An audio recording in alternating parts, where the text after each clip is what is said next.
Hello friends, welcome to my channel tips on mathematics. So आज के इस video में अध्याय 12 पृष्ठीय क्षेत्रफल और आयतन के एनसीईआरटी के इंपॉर्टेंट क्वेश्चन और पीवाईक्यूज को करने वाले हैं। इससे पहले के वीडियो में अध्याय 1 से लेकर अध्याय 12 तक एनसीईआरटी के इंपॉर्टेंट क्वेश्चन और पीवाईक्यूज को कर चुके हैं। सो प्लेलिस्ट को चेक करके वीडियो को देख सकते हैं। सो वीडियो स्टार्ट करते हैं, जिसमें पहला प्रश्न है, दो घनों जिसमें से प्रत्येक का आयतन 64 सेंटीमीटर क्यूब है के संलग्न फलकों को मिलाकर एक ठोस बनाया जाता है, इससे प्राप्त घनाभ का पृष्ठीय क्षेत्रफल ज्ञात कीजिए। तो इसमें बोला जा रहा है कि दो घनों को एक साथ मिलाना है और उसका पूरे का हमें पृष्ठीय क्षेत्रफल निकालना है। तो इसको सॉल्व करते हैं। प्रश्न में बोला जा रहा है कि दो घन जिसका प्रत्येक का आयतन 64 सेंटीमीटर क्यूब है। तो प्रश्न में दिया है घन का आयतन 64 सेंटीमीटर क्यूब है और इसमें बोला जा रहा है कि दो घन को एक साथ मिलाया जाता है तो उससे बना घनाभ का पृष्ठीय क्षेत्रफल हमें निकालना है।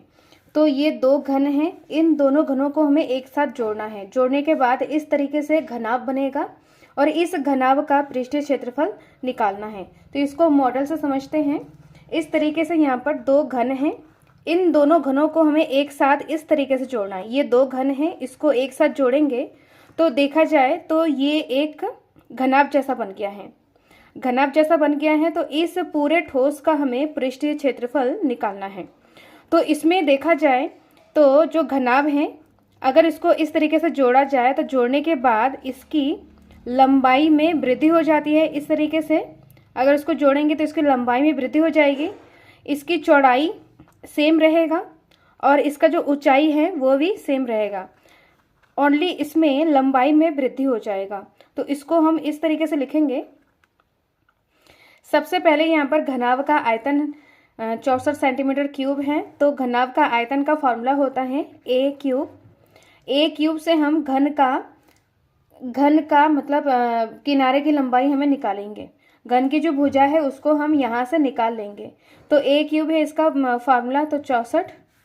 अब क्यूब बराबर के इधर आएगा तो मतलब यहाँ पर घनमूल आ जाएगा इस तरीके से और यहाँ से ये हट जाएगा। तो यहाँ पर ए बराबर हो जाएगा 64, यहाँ पर क्यूब लग जाएगा और 4 को अगर 3 बार गुणा करें तो 64 आएगा। तो यहाँ पर इसका जो आंसर आ जाएगा, जो घन का किनारा है ए, 4 सेंटीमीटर आ जाएगा। अब यहाँ पर जब दो घन को एक साथ जोड़ा जाता है, तो इसकी जो लंबाई है जिसको एल से डिनोट करेंगे, लंबाई यहाँ पर ये 4 है और ये 4 है। इन दोनों को जोड़ेंगे तो 4 और 4 यहाँ पर क्या हो जाएगा, 4 + 4 सेंटीमीटर है। तो 4 और 4 8 सेंटीमीटर हो जाएगा और इसकी चौड़ाई, यहाँ पर इसकी चौड़ाई भी 4 हो जाएगा। तो जो ब्रीथ हो जाएगा वो भी 4 सेंटीमीटर हो जाएगा और इसकी जो ऊंचाई है, हाइट, ये भी 4 हो जाएगा। h बराबर 4 सेंटीमीटर। अब इसका हमें संपूर्ण, जो इन दोनों को मिलाने के बाद जो एक घनाभ बन रहा है इस तरीके से, इस घनाभ का हमें पृष्ठीय क्षेत्रफल निकालना है। घनाभ का पृष्ठीय क्षेत्रफल का फार्मूला होता है 2LB + BH + HL। तो इसके फार्मूले में इन वैल्यूज़ को हम पुट करेंगे तो यहाँ पर 2 आ जाएगा। L यहाँ पर है 8 गुणा B यहाँ पर है 4 प्लस B और H को गुणा करेंगे। B है यहाँ पर 4 और H है यहाँ पर 4 प्लस HL, H यहाँ पर 4 है और L यहाँ पर 8 है। अब इसको हमें कैलकुलेट करना है। तो 8 चक्कू 32 प्लस 4 चक्कू 16 प्लस 8 चक्कू 32। अब इसको हमें जोड़ना है, इन सभी को हमें जोड़ना है। तो यहाँ पर आ जाएगा 80 और ये 2 गुणे में है तो 2 8 16, यहाँ पर 160 सेंटीमीटर क्यूब आ जाएगा। घनाभ का पृष्ठीय क्षेत्रफल बराबर 160 सेंटीमीटर क्यूब है। तो ये इसका फाइनल आंसर है। नेक्स्ट प्रश्न को करते हैं। नेक्स्ट प्रश्न है प्रश्न नंबर 2, जो कि 2019 में आया है। कोई बर्तन एक खोखले अर्धगोले के आकार का है जिसके ऊपर एक खोखला बेलन अध्यारोपित है। अर्धगोले का व्यास 14 सेंटीमीटर है और इस बर्तन की कुल ऊंचाई 13 सेंटीमीटर है। इस बर्तन का आंतरिक पृष्ठ क्षेत्रफल ज्ञात कीजिए। तो प्रश्न में बोला जा रहा है कि एक अर्धगोले के आकार का खोखला बर्तन है, उसके ऊपर एक खोखला बेलन अध्यारोपित किया जा रहा है। इसको मॉडल से समझते हैं। प्रश्न में बोला जा रहा है कि एक खोखला अर्धगोला है, इस तरीके से खोखला अर्धगोला है और इसके ऊपर एक खोखला बेलन अध्यारोपित किया जा रहा है। तो ये बेलन है, तो बेलन इस तरीके से यहाँ से ये खोखला होगा, मतलब यहाँ पे जो एक इस तरीके से ढका हुआ रहता है बेलन, तो उस बेलन के जो ढक्कन है, ऊपर का जो वृत्त वाला भाग है, उसको हमें हटाना है दोनों तरफ से। हटाने के बाद ये जो बेलन है ये पूरा खोखला हो गया है। अब यहाँ पर बोला जा रहा है कि अर्धगोले के ऊपर, और यहाँ पर जो गोला है अर्धगोला भी यहाँ पर खोखला होगा। अर्धगोले के ऊपर भी इस तरीके से ढका हुआ रहता है, मतलब बेलना वृत्ताकार भाग होता है, उसको हमें हटा देना है। अब इस तरीके से खोखला अर्धगोले को खोखले बेलन के ऊपर इस तरीके से अध्यारोपित किया जाना है, इस तरीके से अध्यारोपित करना है। अब इसमें बोला जा रहा है कि इस बर्तन का आंतरिक पृष्ठीय क्षेत्रफल ज्ञात कीजिए। तो इससे एक ये टोटल ये पूरा एक बड़ा सा बर्तन बन गया है। इस पूरे बर्तन का आंतरिक पृष्ठ हमें क्षेत्रफल निकालना है और इसमें दिया है कि अर्धगोले का व्यास 14 सेंटीमीटर है। जो ये अर्धगोला है, अर्धगोले का जो व्यास है ये 14 सेंटीमीटर है और पूरे बर्तन की जो ऊंचाई है वो 13 सेंटीमीटर है। इतना ये प्रश्न में दिया है और प्रश्न में बोला जा रहा है कि इस बर्तन का आंतरिक पृष्ठीय क्षेत्रफल ज्ञात कीजिए। तो आंतरिक पृष्ठीय क्षेत्रफल मतलब अंदर से जो पृष्ठ है उसका हमें क्षेत्रफल निकालना है।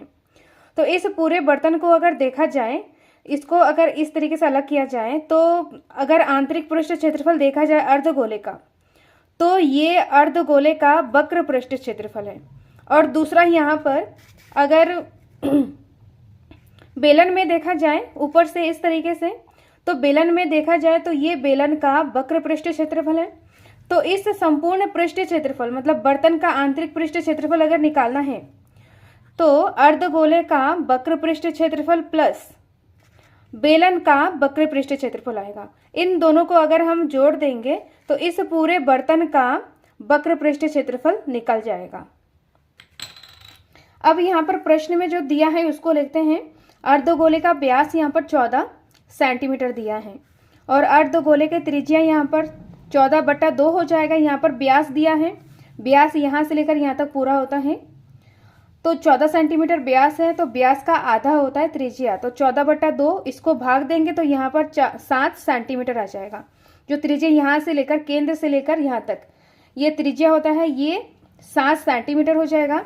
अब बेलन की त्रिज्या, बेलन और अर्धगोले को एक दूसरे के ऊपर अध्यारोपित किया जा रहा है, तो इसका व्यास और इसका त्रिज्या एक ही हो जाएगा, सेम हो जाएगा। तो बेलन की त्रिज्या भी यहाँ पर 7 सेंटीमीटर हो जाएगा।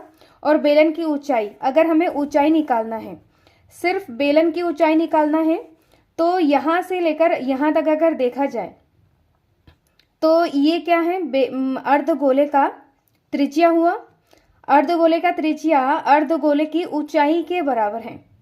तो यहाँ पर पूरे बर्तन की ऊंचाई यहाँ पर 13 सेंटीमीटर है और इतने भाग को अगर हम माइनस कर दें, ये जो आर है अर्धगोले का जो त्रिज्या है, इसको अगर यहाँ से 7 सेंटीमीटर माइनस कर दिया जाए तो ये बेलन का ऊंचाई निकल जाएगा। तो यहाँ पर 13 में से अगर 7 को माइनस करें तो यहाँ पर बेलन की जो ऊंचाई है h ये 6 सेंटीमीटर आ जाएगा। तो इसको इस तरीके से लिखेंगे 13 - 7 सेंटीमीटर, तो 13 - 7 सेंटीमीटर, तो यहाँ पर 6 सेंटीमीटर आ जाएगा। तो बेलन की ऊंचाई यहाँ पर 6 सेंटीमीटर आ गया है। अब यहाँ पर बर्तन का आंतरिक पृष्ठीय क्षेत्रफल बराबर अर्धगोले का वक्र पृष्ठीय क्षेत्रफल प्लस बेलन का वक्र पृष्ठीय क्षेत्रफल। अब इसका फॉर्मूला इसमें पुट करना है, तो अर्धगोले का वक्र पृष्ठीय क्षेत्रफल 2π r² प्लस बेलन का वक्र पृष्ठीय क्षेत्रफल 2π r/h। अब यहाँ से 2π और r कॉमन आ जाएगा, 2π r यहाँ पर बचा है r प्लस यहाँ पर h बचा है। इसमें वैल्यूज़ को पुट करेंगे तो 2π का मान यहाँ पर 22/7 रखना है, क्योंकि इसमें बोला गया है जब तक अन्यथा ना कहा जाए पाई बराबर 22/7 लीजिए। ये प्रश्न में दिया है। तो यहाँ पर इस प्रश्न में, प्रश्न नंबर दूसरे में पाई का मान नहीं दिया है, तो यहाँ पर 22/7 ही रखना है।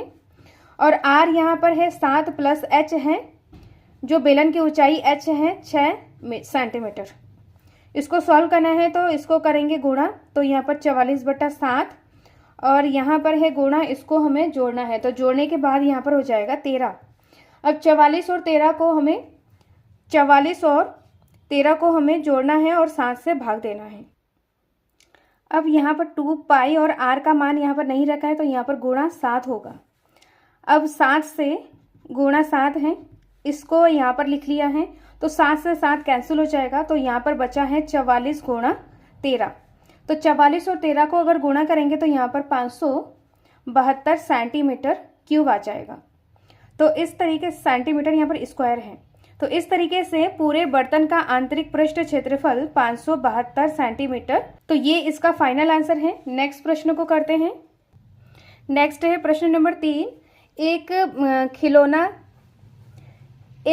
त्रिज्या 3.5 सेंटीमीटर वाले एक शंकु के आकार का है जो उसी त्रिज्या वाले एक अर्धगोले पर अध्यारोपित है।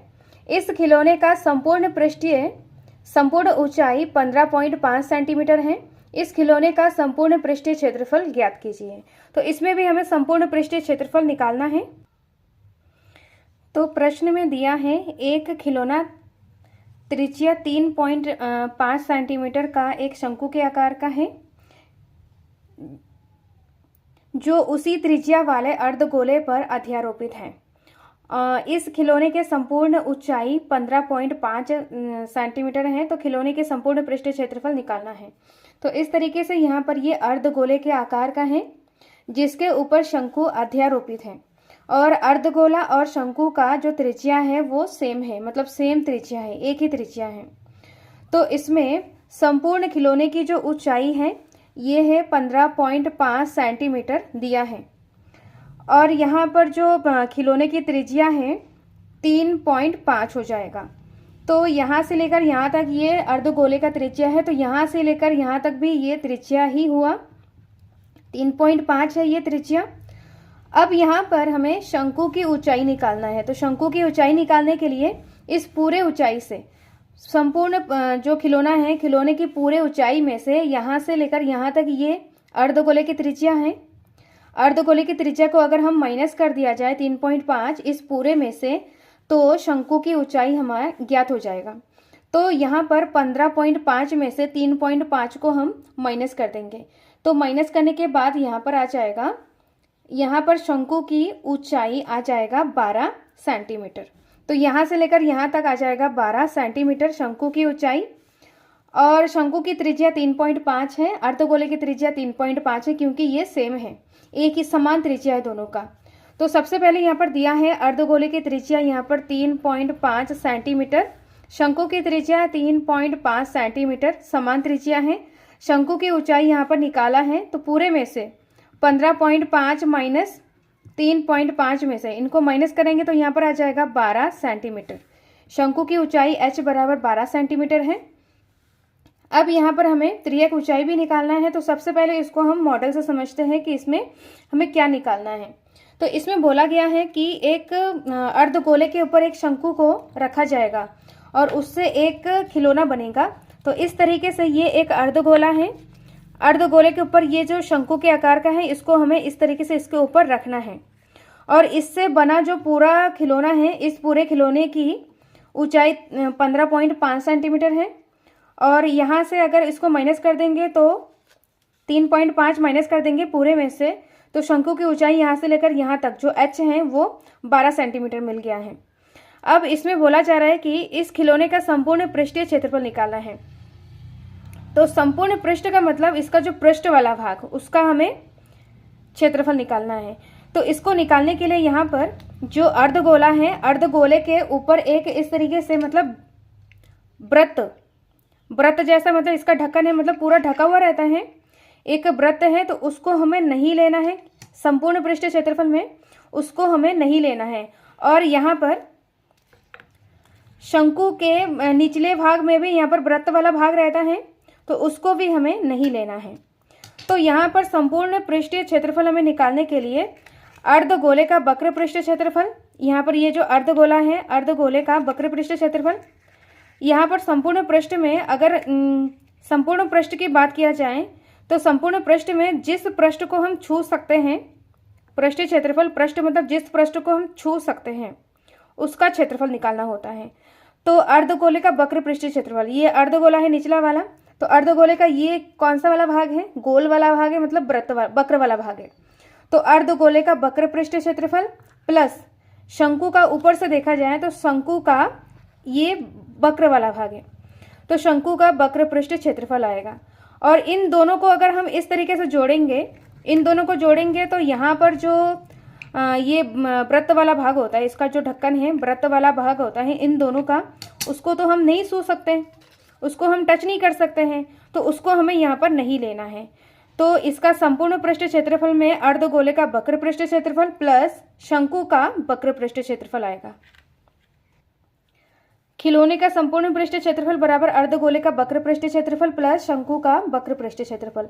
तो अर्धगोले का वक्र पृष्ठ क्षेत्रफल का जो फार्मूला होता है 2πr² प्लस शंकु का वक्र पृष्ठ क्षेत्रफल πrl।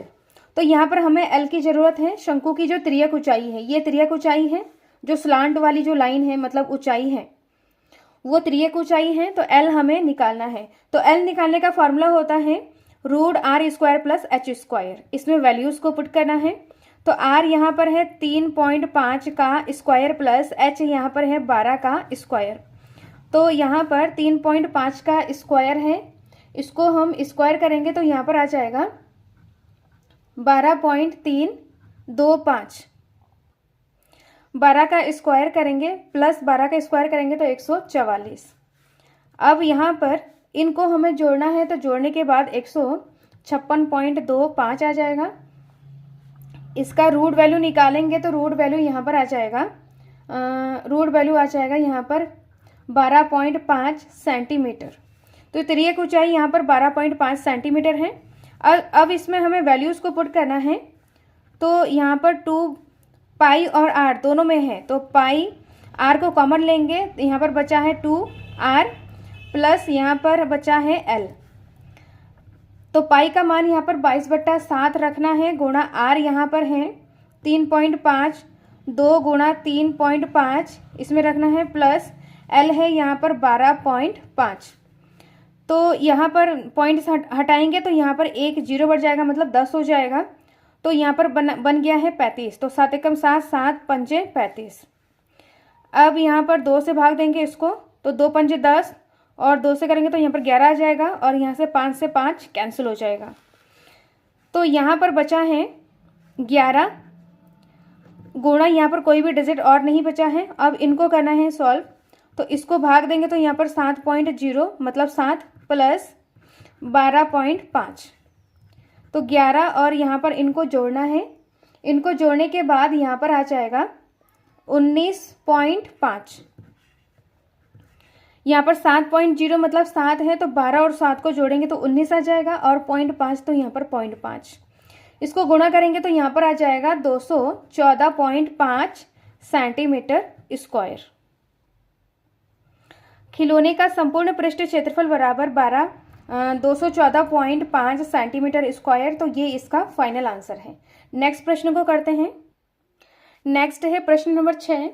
दवा का एक कैप्सूल एक बेलन के आकार का है, जिसके दोनों सिरे पर एक एक अर्धगोला लगा हुआ है, जैसे आकृति में दर्शाया गया है। पूरे कैप्सूल की लंबाई 14 मिलीमीटर है और उसका व्यास 5 मिलीमीटर है। इसका पृष्ठीय क्षेत्रफल ज्ञात कीजिए। तो इसमें हमें पृष्ठीय क्षेत्रफल निकालना है। प्रश्न में बोला जा रहा है कि दवा का एक कैप्सूल है जो एक बेलन के आकार का है और उसके दोनों ओर अर्धगोला लगा हुआ है, और इस पूरे कैप्सूल की लंबाई है 14 मिलीमीटर है और इसका व्यास है 5 मिलीमीटर। तो इस तरीके से यहाँ पर एक बेलन के आकार का एक कैप्सूल है जिसके दोनों तरफ अर्धगोला इस प्रकार से लगा हुआ है। इस पूरे कैप्सूल की जो लंबाई है 14 मिलीमीटर है और इसका पूरा व्यास 5 मिलीमीटर है। तो व्यास यहाँ पर d 5 मिलीमीटर दिया है, तो इसका त्रिज्या क्या हो जाएगा 5/2। तो इसको डिवाइड करेंगे तो यहाँ पर 2.5 मिलीमीटर हो जाएगा। तो यहाँ पर बेलन की जो त्रिज्या हो जाएगा, बेलन की त्रिज्या और अर्धगोले की त्रिज्या समान हो जाएगा, मतलब सेम है। इन दोनों की जो त्रिज्या है वो सेम है। तो बेलन की त्रिज्या बराबर अर्धगोले की त्रिज्या जिसको r मान रहे हैं, तो r बराबर 5/2, इसको डिवाइड करेंगे तो 2.5 मिलीमीटर आ जाएगा। अब इसमें बेलन की ऊंचाई, तो बेलन की हमें ऊंचाई निकालना है। तो बेलन की ऊंचाई निकालने के लिए यहाँ से बेलन की ऊंचाई यहाँ से लेकर यहाँ तक है। तो इस अर्धगोले को अगर देखा जाए तो अर्धगोले का यहाँ से लेकर यहाँ तक ये अर्धगोले की त्रिज्या है, 2.5 अर्धगोले की त्रिज्या है। इस तरफ भी यहाँ पर गोले की जो अर्धगोले की त्रिज्या यहाँ पर 2.5 हो जाएगा, यहाँ से लेकर यहाँ तक। तो पूरा कैप्सूल का लंबाई, कैप्सूल की मतलब ऊंचाई अगर निकालना है, h निकालना है, तो इस अर्धगोले को हमें यहाँ से हटा देना है। अर्धगोले को हटाने का मतलब अर्धगोले की जो ऊंचाई है मतलब h वो r के बराबर है।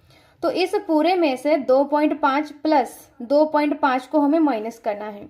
तो यहाँ पर बेलन की ऊंचाई निकल जाएगा। तो बेलन की ऊंचाई यहाँ पर 14 प्लस 2.5 प्लस 2.5 को हमें माइनस करना है।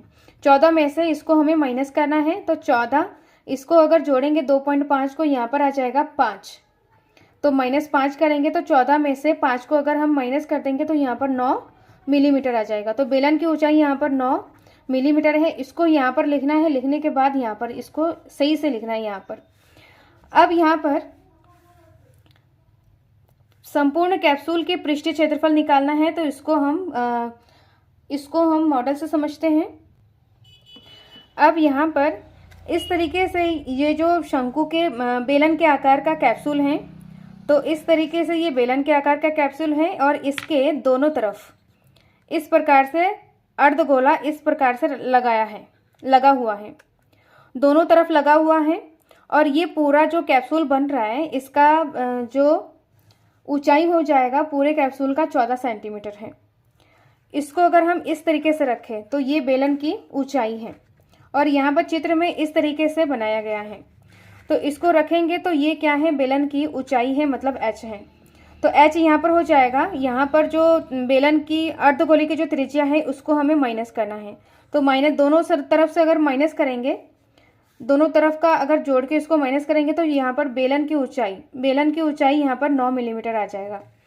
अब इसमें बोला जा रहा है कि इसका पृष्ठीय क्षेत्रफल निकालना है। तो पृष्ठीय क्षेत्रफल को अगर देखा जाए तो पृष्ठ का मतलब ये जो ऊपर पृष्ठ जिसको हम छू पाते हैं, जिसको हम टच कर पाते हैं, वो उसका हमें पृष्ठीय क्षेत्रफल निकालना है। तो उसको निकालने के लिए यहाँ पर बेलन को अगर इस तरीके से देखा जाए तो बेलन के ऊपर का जो यहाँ पर पृष्ठ रहता है, जो वृत्त वाला भाग, उसको हमें नहीं लेना है क्योंकि दोनों तरफ से यहाँ पर अर्धगोला लगा हुआ है, इस तरीके से लगा हुआ है। अगर इस तरीके से लगा हुआ है तो इसका जो अर्धगोला और बेलन, इसका जो वक्र वृत्त वाला जो पार्ट है, जो ढका हुआ वाला जो पार्ट है, वो नहीं रहेगा। तो इसको अर्धगोले का ये वाला जो पृष्ठ है, ये बेलन का ये जो पृष्ठ है, ये वक्र पृष्ठ क्षेत्रफल हो जाएगा। और इधर से अर्धगोले को अगर देखा जाए, यहाँ से अगर देखा जाए तो ये अर्धगोले का वक्र पृष्ठ क्षेत्रफल है। और इधर से भी यहाँ पर अर्धगोला लगा हुआ है इस तरीके से दोनों साइड से, तो दोनों साइड से अर्धगोले का यहाँ पर क्या हो जाएगा, अर्धगोले का वक्र पृष्ठ क्षेत्रफल आ जाएगा।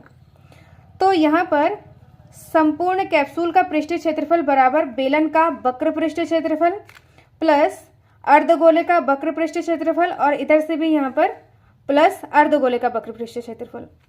तो इस तरीके से यहाँ पर कैप्सूल का पृष्ठीय क्षेत्रफल बेलन का वक्र पृष्ठ क्षेत्रफल का जो फॉर्मूला होता है 2πr(h) प्लस अर्धगोले का वक्र पृष्ठ क्षेत्रफल 2πr² प्लस अर्धगोले का वक्र पृष्ठ क्षेत्रफल 2πr²। अब यहाँ से 2πr(h) है, यहाँ पर 2πr² यहाँ पर 4πr² हो जाएगा। यहाँ से हम 2πr कॉमन ले लेंगे तो यहाँ पर 2πr कॉमन हो गया है, यहाँ पर h बचा है प्लस यहाँ से बचा है 2r, यहाँ से 2r बचा, 2 कॉमन ले लिया और 2 यहाँ पर बचा हुआ है। अब यहाँ पर इसमें वैल्यूज़ को पुट करेंगे तो 2π का मान यहाँ पर 22/7 रखना है, गुणा r है यहाँ पर 2.5, h है यहाँ पर जो बेलन की ऊंचाई यहाँ पर 9 प्लस 2 गुणा यहाँ पर r है 2.5। अब इसको हमें सॉल्व करना है। तो यहाँ पर आ जाएगा, इनको गुणा करेंगे तो यहाँ पर 44 गुणा 2.5 बटा 7, और यहाँ से 9 प्लस इसको गुणा करेंगे तो यहाँ पर 5.0 मतलब 5, 44 गुणा 2.5 बटा 7, 9 प्लस 5 मतलब 0.0 है, तो इसको ये इसका मतलब 5 ही होता है, तो 5 और 9 को जोड़ेंगे तो यहाँ पर आ जाएगा 14। अब यहाँ पर हम इसको 7 एकम 7, 7 दूनी 14, तो बचा है यहाँ पर 44 गुणा 2.5 गुणा 2 बचा है। इसको गुणा करेंगे तो गुणा करने के बाद इन सभी डिजिट्स को गुणा करना है। गुणा करने के बाद यहाँ पर आ जाएगा, सभी नंबर्स को गुणा करना है। गुणा करने के बाद यहाँ पर आ जाएगा 220 मिलीमीटर स्क्वायर। कैप्सूल का पृष्ठीय क्षेत्रफल बराबर 220 मिलीमीटर स्क्वायर, तो ये इसका फाइनल आंसर है। नेक्स्ट प्रश्न को करते हैं। नेक्स्ट है प्रश्न नंबर 7। कोई तंबू एक बेलन के आकार का है जिसके ऊपर एक शंकु अध्यारोपित है। यदि बेलनाकार भाग की ऊंचाई और व्यास क्रमशः 2.1 मीटर और 4 मीटर है तथा शंकु की तिर्यक ऊंचाई 2.8 मीटर है, तो इस तंबू को बनाने में प्रयुक्त कैनवास का क्षेत्रफल ज्ञात कीजिए। साथ ही 500 रुपये प्रति मीटर स्क्वायर की दर से प्रयुक्त कैनवास की लागत ज्ञात कीजिए। तो इसमें तो ये जो प्रश्न है 2024 और 18 में आया है, तो इसको सॉल्व करते हैं। प्रश्न में बोला जा रहा है कि एक तंबू बेलन के आकार का है, उसके ऊपर एक शंकु अध्यारोपित है। तो इस प्रकार ये बेलन के आकार का है एक तंबू, जिसको मतलब लगाया गया है। तंबू को बेलन के शेप में इस तरीके से बनाया गया है और उसके ऊपर शंकु के आकार का बनाया गया है। तो इसमें बोला जा रहा है कि बेलनाकार भाग की ऊंचाई 2.1 मीटर है। यहाँ से लेकर ओनली बेलनाकार भाग की ऊंचाई यहाँ से लेकर यहाँ तक 2.1 मीटर है और उसका व्यास 4 मीटर है। जो बेलनाकार भाग है उसका व्यास है 4 मीटर है। तो इसकी त्रिज्या हो जाएगा, व्यास का आधा है तो यहाँ पर 2 मीटर हो जाएगा इसकी त्रिज्या। और इसमें इसके ऊपर अध्यारोपित किया गया है, बेलन के ऊपर शंकु को अध्यारोपित किया गया है। तो बेलन का व्यास बराबर हो जाएगा शंकु का व्यास और इसकी त्रिज्या बराबर हो जाएगा शंकु की त्रिज्या के बराबर हो जाएगा। तो यहाँ पर बोला जा रहा है कि शंकु की तिर्यक ऊंचाई 2.8 मीटर दिया है। तो इससे बना जो तंबू को बनाने में प्रयुक्त कैनवास का क्षेत्रफल हमें निकालना है। तो सबसे पहले यहाँ पर इसको मॉडल से समझते हैं। तो इस तरीके से ये बेलनाकार भाग है। कैनवास को बेलन और शंकु के आकार का इस तरीके से इसके ऊपर रखकर एक तंबू बनाया गया है। इस प्रकार से इसको बनाया गया है। तो यहाँ पर बेलनाकार भाग की ऊंचाई 2.1 मीटर है, शंकु की तिर्यक ऊंचाई 2.8 मीटर है और इसका जो व्यास हो जाएगा इसको इसके ऊपर रखा जाएगा। तो इन दोनों का व्यास और त्रिज्या समान है, बराबर है। अब इसमें बोला जा रहा है कि तंबू से बने प्रयुक्त कैनवास का क्षेत्रफल निकालना है। तो कैनवास का क्षेत्रफल निकालने के लिए मतलब कैनवास इस बेलनाकार भाग के मतलब पृष्ठ वाला भाग। तो यहाँ पर जब कैनवास बनाया जाता है तो ऊपर से यहाँ से जो बेलनाकार भाग का ऊपर का जो एक मतलब वृत्त वाला भाग होता है उसको नहीं लगाया जाता है। कैनवास में यहाँ पर ये जो पूरा हिस्सा है ये पूरा खुला हुआ रहता है। तो इसका जो वृत्त वाला भाग है वो नहीं रहेगा और नीचे भी कैनवास का प्रयोग नहीं किया जाता है। ये वाला भाग भी यहाँ से नहीं रहेगा। तो ये जो बेलन है, बेलन को अगर ऊपर से देखा जाए तो इस तरीके से खोखला रहेगा। तो बेलन का वक्र पृष्ठीय क्षेत्रफल आएगा और इसके दोनों तरफ जो वृत्त वाला भाग है उसको हम नहीं लेंगे। और यहाँ पर शंकु में भी देखेंगे, शंकु का जो निचले वाला जो वृत्त वाला भाग है उसको भी नहीं लिया जाएगा। तो शंकु का ऊपर वाला जो ये वाला जो भाग है ये है शंकु का वक्र पृष्ठीय क्षेत्रफल। तो तंबू का क्षेत्रफल हो जाएगा बेलन का वक्र पृष्ठीय क्षेत्रफल प्लस शंकु का वक्र पृष्ठीय क्षेत्रफल।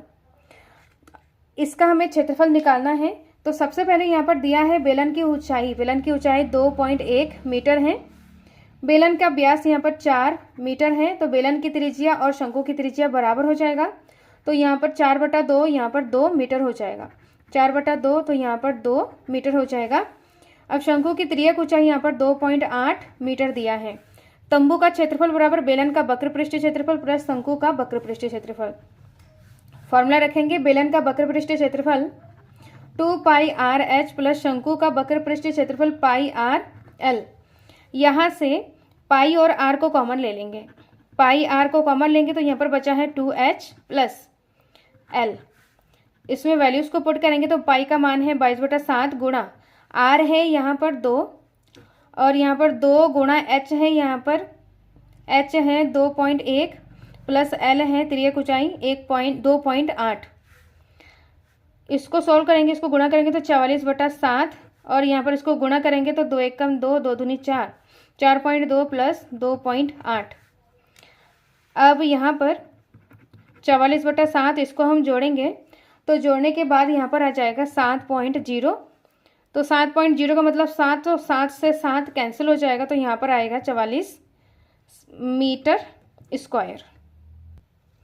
तंबू का क्षेत्रफल बराबर 44 मीटर स्क्वायर है, तो ये इसका आंसर है। अब इसमें साथ ही पूछा गया है कि 500 रुपये प्रति वर्ग मीटर की दर से प्रयुक्त कैनवास की लागत ज्ञात करना है। तो प्रयुक्त कैनवास की लागत यहाँ पर तंबू का जितना क्षेत्रफल आएगा उसको हमें 500 से गुणा कर देना है। यहाँ पर 1 मीटर स्क्वायर का मूल्य है 500 रुपये, तो 44 मीटर स्क्वायर का मूल्य कितना हो जाएगा, 44 को 500 से हमें गुणा करना है। तो 44 गुणा 500, इसको गुणा करेंगे तो यहाँ पर आ जाएगा 22,000 आ जाएगा। तो कैनवास की लागत 22,000 रुपये आ जाएगा। तो ये इसका फाइनल आंसर है। नेक्स्ट प्रश्न को करते हैं। नेक्स्ट है प्रश्न नंबर 8। ऊंचाई 2.4 सेंटीमीटर और व्यास 1.4 सेंटीमीटर वाले एक ठोस बेलन के में से उसी ऊंचाई और उसी व्यास वाला एक शंक्वाकार खोल काट लिया जाता है। शेष बचे ठोस का निकटतम वर्ग सेंटीमीटर तथा पृष्ठीय क्षेत्रफल ज्ञात कीजिए।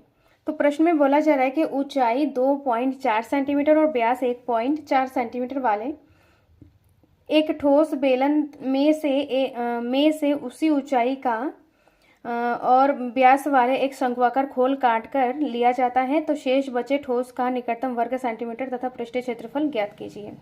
इसको मॉडल से समझते हैं। एक बेलन के आकार के ऊपर वाले हिस्से से, मतलब इसका ये पृष्ठ वाला, एक पृष्ठ से ऊपरी वाले हिस्से से एक शंकु के आकार का, मतलब इस प्रकार से भाग काट कर निकालना है और जितना हिस्सा बचा हुआ है उसका हमें पृष्ठीय क्षेत्रफल निकालना है। तो ये जो बेलन है, माना ये बेलन पूरे लकड़ी का है, मतलब ठोस है, तो इसमें से ऊपर वाले हिस्से से हमें शंकु के आकार को काट कर बाहर निकालना है।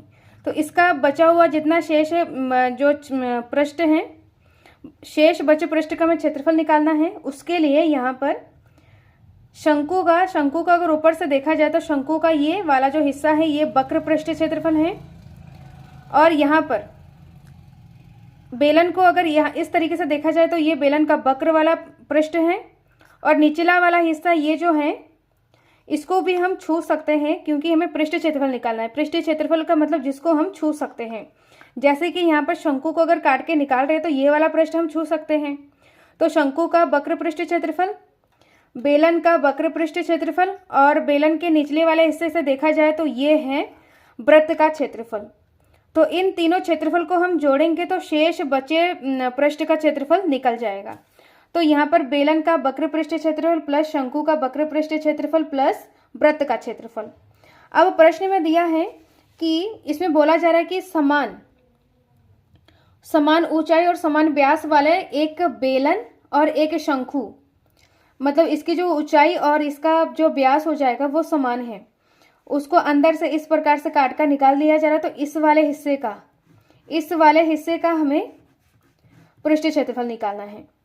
तो शंकु का व्यास बेलन के व्यास के बराबर हो जाएगा जब इसको सेम आकार का, मतलब काट कर निकाला जा रहा है। तो इसका व्यास हो जाएगा 1.4 सेंटीमीटर है। तो शंकु की त्रिज्या बराबर बेलन की त्रिज्या हो जाएगा। जब व्यास यहाँ पर 1.4 सेंटीमीटर दिया है तो 1.4 सेंटीमीटर बट्टा 2 हो जाएगा। व्यास का आधा त्रिज्या होता है, तो इसको सॉल्व करेंगे तो यहाँ पर आ जाएगा 0.7 सेंटीमीटर। 0.7 सेंटीमीटर यहाँ पर इसकी त्रिज्या हो जाएगा और शंकु की ऊंचाई इसमें दिया है 2.4 सेंटीमीटर। ये चीज प्रश्न में दिया है। अब इसका हमें शेष बचा पृष्ठ का क्षेत्रफल निकालना है। तो बेलन का वक्र पृष्ठ क्षेत्रफल, बेलन का वक्र पृष्ठ क्षेत्रफल होता है 2πr(h) प्लस शंकु का वक्र पृष्ठ क्षेत्रफल πr(l) प्लस वृत्त का क्षेत्रफल πr²। तो यहाँ से πr सब में है तो πr कॉमन ले लेंगे, तो यहाँ पर बचा है 2h प्लस l प्लस यहाँ से बचा है r। इसमें वैल्यूज को पुट करेंगे तो यहाँ पर आ जाएगा पाई का मान यहाँ पर 22/7 गुणा r है यहाँ पर 0.7 मतलब 0.7 और यहाँ पर 2 गुणा h है यहाँ पर 2.4, l है यहाँ पर l यहाँ पर हमें निकालना है, जो त्रियक ऊंचाई है वो हमें निकालना है। तो त्रियक ऊंचाई निकालने का फॉर्मूला होता है l बराबर √r² प्लस h²। इसमें वैल्यूज को पुट करना है तो r यहाँ पर है 0.7 का स्क्वायर प्लस h है 2.4 का स्क्वायर। 7 का स्क्वायर हो जाएगा 7×7 = 49, तो 4 9 यहाँ पर पॉइंट आ जाएगा प्लस 2.4 का स्क्वायर हो जाएगा 5.76। अब यहाँ पर इसको जोड़ेंगे तो जोड़ने के बाद यहाँ पर आ जाएगा 6.25। यहाँ पर रूट वैल्यू अगर निकालेंगे इसका तो 2.5 सेंटीमीटर हो जाएगा। तो यहाँ पर जो त्रियक ऊंचाई है 2.5 सेंटीमीटर है। यहाँ पर इसको वैल्यूज को पुट करते हैं 2.5। अब यहाँ से पॉइंट हटाया तो यहाँ पर आ जाएगा 0 मतलब 10 हो जाएगा। तो 7 से 7 कैंसिल हो गया है, 2 5 10, 2 1 कम 2 मतलब 11 हो जाएगा। तो 11 और यहाँ पर बचा है अपॉन में बचा है 5, इसको गुणा करेंगे तो यहाँ पर आ जाएगा 2 चक्कू 8 0.2 दूनी 4 प्लस 2.5 और यहाँ पर 11/5। इसको जोड़ेंगे तो यहाँ पर आ जाएगा, इसको अगर हम जोड़ेंगे यहाँ पर r की वैल्यू नहीं रखा है तो r यहाँ पर है, r है 0.7। अब यहाँ पर आ जाएगा 0.7। अब इन तीनों को हमें जोड़ना है तो जोड़ने के बाद यहाँ पर आ जाएगा 8.0। 8.0 का मतलब 8, 11 को 8 से गुणा करेंगे तो 88/5 सेंटीमीटर स्क्वायर। शेष बचे पृष्ठीय क्षेत्रफल बराबर 88/5 सेंटीमीटर स्क्वायर है। अब इसको अगर हम डिवाइड करेंगे, यहाँ पर डिवाइड करने के बाद यहाँ पर आ जाएगा 17.6 सेंटीमीटर स्क्वायर है। तो यहाँ पर हमें बोला गया है प्रश्न में कि निकटतम सेंटीमीटर, वर्ग सेंटीमीटर तथा पृष्ठीय क्षेत्रफल ज्ञात कीजिए। तो इसका निकटतम वैल्यू निकालना है। तो निकटतम निकालने के लिए यहाँ पर इकाई के अंक यहाँ पर 6 है, तो ये जो संख्या है यहाँ पर ये 5 या 5 से बड़ा होना चाहिए। तो ये 5 से बड़ा है तो ये 6 7 को 1 दे देगा तो 7 और 1 8 बन जाएगा। तो यहाँ पर 18 सेंटीमीटर स्क्वायर हो जाएगा। तो इसकी निकटतम मान है 18 सेंटीमीटर स्क्वायर। तो ये इसका फाइनल आंसर है। नेक्स्ट वीडियो में आगे के इंपॉर्टेंट क्वेश्चन को सॉल्व करेंगे। इस वीडियो में कोई डाउट हो, कोई क्वेश्चन पूछना हो तो कमेंट बॉक्स में कमेंट करें। पहले की वीडियो में अध्याय 12 का डिटेल वीडियो बना चुके हैं जिसमें सारे एग्जाम्पल्स और सारे क्वेश्चन को सॉल्व कर चुके हैं। सो प्लेलिस्ट को चेक करके वीडियो को देख सकते हैं। मिलते हैं नेक्स्ट वीडियो में। Thank you so much.